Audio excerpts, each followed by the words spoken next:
di pesta sepak bola dunia tahunan ini. Kepastian penetapan markas timnas Iran disampaikan langsung Presiden Federasi Sepak Bola Iran, Mehdi Taj. Pemindahan lokasi tempat latihan ke perbatasan antara Meksiko dan Amerika Serikat itu juga mempertimbangkan sektor lokasi pertandingan fase grup. Skuad tim Meli akan menjalani laga melawan Selandia Baru dan Belgia pada 15 dan 21 Juni di Los Angeles, Amerika Serikat. Setelah itu Iran akan bertemu Mesir pada 26 Juni di Seattle. Timnas Iran akan menempuh perjalanan menuju ke lokasi pertandingan menggunakan penerbangan sejauh 55 menit. Selain itu, Taj juga mengungkapkan pemindahan markas dari Arizona ke Tijuana akan membantu menghindari permasalahan terkait visa ketika ketegangan antara Iran dan Amerika Serikat masih terjadi. Taj memastikan timnas Iran tidak terbang langsung ke Meksiko dengan penerbangan Iran Air. Sebelumnya Iran sempat mengalami ketidakpastian soal keikutsertaan di Piala Dunia 2026 setelah perang meletus pada 28 Februari 2026.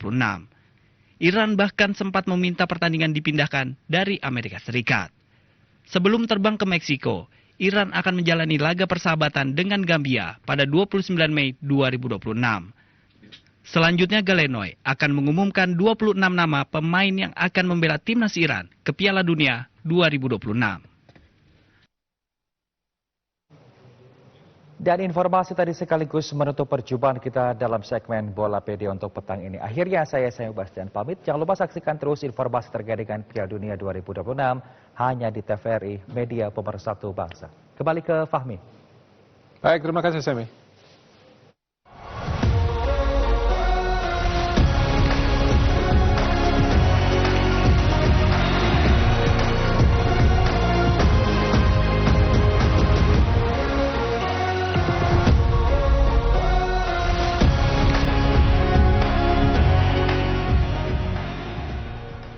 Never felt this free before.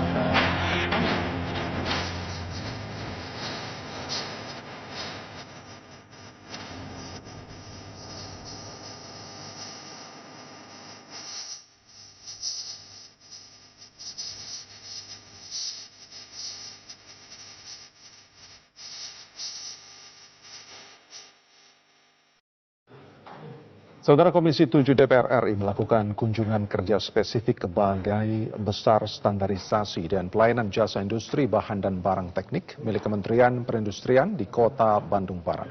Kunjungan dilakukan untuk meninjau kesiapan sektor standarisasi dalam mendukung daya saing industri internasional. Maksud kami industri nasional. Kunjungan ini menjadi bagian dari upaya DPR RI dalam memastikan sistem standarisasi industri nasional mampu menjawab tantangan persaingan global dan perkembangan teknologi industri yang semakin cepat. Dalam agenda tersebut, rombongan Komisi 7 DPR RI melihat langsung fasilitas laboratorium, layanan pengujian produk, hingga proses sertifikasi yang digunakan untuk mendukung kualitas produk industri dalam negeri. Komisi 7 DPR RI menilai penguatan standarisasi sangat penting agar produk Indonesia mampu bersaing di pasar internasional sekaligus meningkatkan kepercayaan konsumen terhadap kualitas produk nasional. Tugas kami pengawasan. Kita bicara misalkan ekspor kita.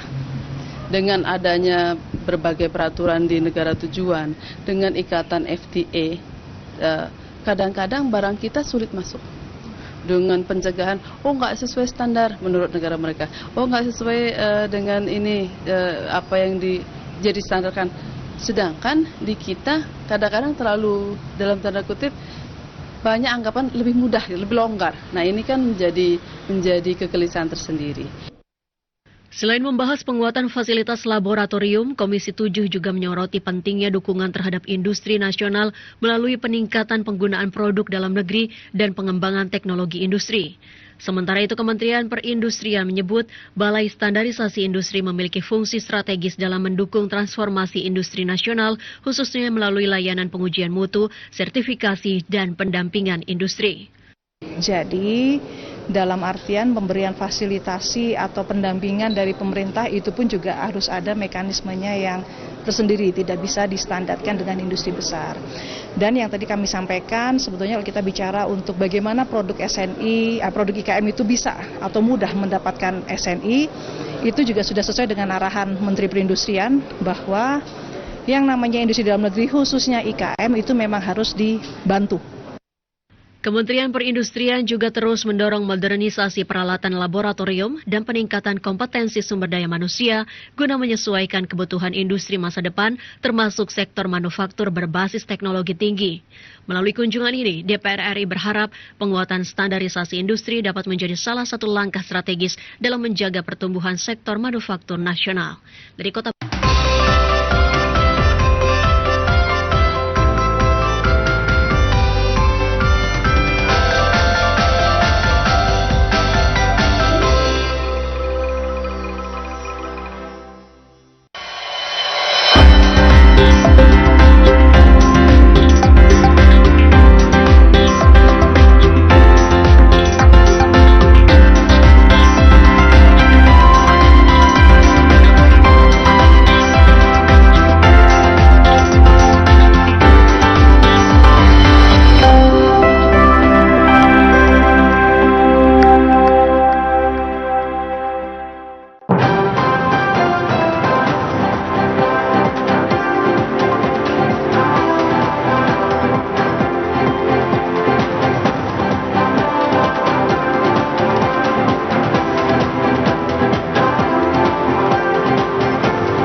Halo pemirsa, selamat sore Sumatera Utara. Hari ini edisi Senin 25 Mei 2026. Bersama saya Ridho Alfiansyah, sejumlah informasi menarik dan beragam serta teraktual dari Sumatera Utara berhasil dihimpun oleh tim redaksi kami.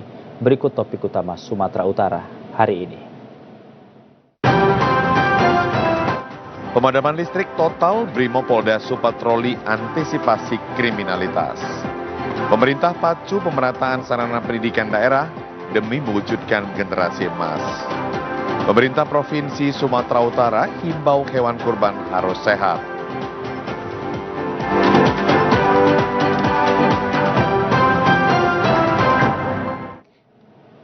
Pemirsa, pasca adanya pemadaman listrik total atau blackout di wilayah Sumatera bagian utara termasuk Kota Medan, Satuan Brimopolda Sumatera Utara kian mengintensifkan patroli di beberapa titik yang dianggap rawan kriminalitas jalanan. Sebagai langkah antisipatif, tindak pidana di tengah kepanikan warga dan kondisi jalanan yang tanpa penerangan.